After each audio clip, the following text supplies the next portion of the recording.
Rest assured that we will never forget 43 years ago today, on April 4th, 1968, at 6:01 p.m., a shot rang out at the Lorraine Hotel in Memphis, Tennessee, silencing the voice of Dr. Martin Luther King the night before he was to march with the sanitation workers.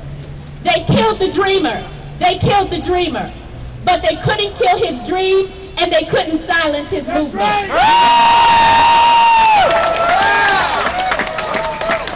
The power! We got the power! What kind of power? Union power! What do we want? Workers' rights! When do we want it? What do we want? Workers' rights! When do we want it? Now! What do we want? Workers' rights! When do we want them? Now! What do we want? Workers' rights! When do we want them? Now! What do we want? Workers' rights! When do we want them? Now! What's disgusting? Union busting! What's disgusting? Union busting! What's disgusting? Union busting! What's disgusting? Union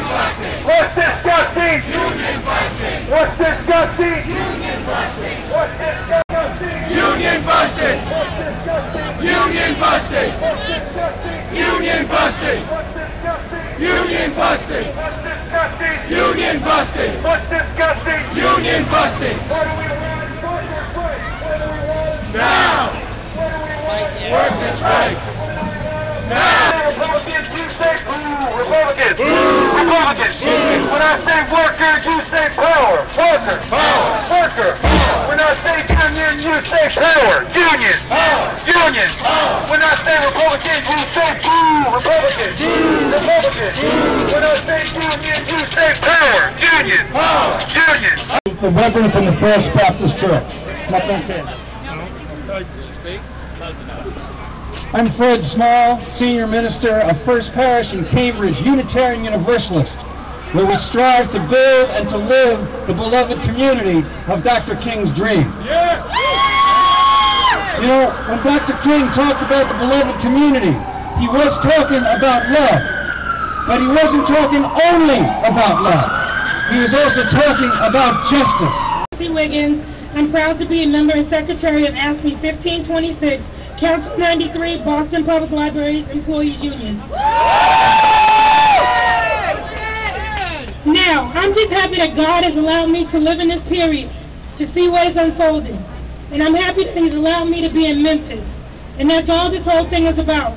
We aren't engaged in any negative protests and any negative arguments with anybody.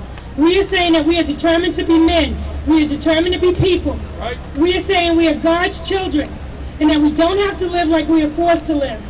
Now, what does all this mean in this great period of history? It means that we've got to stay together. We've got to stay together and maintain unity. My name is Natalie. I'm a student at Emmanuel College. So secondly, let us keep the issues where they are. The issue is injustice.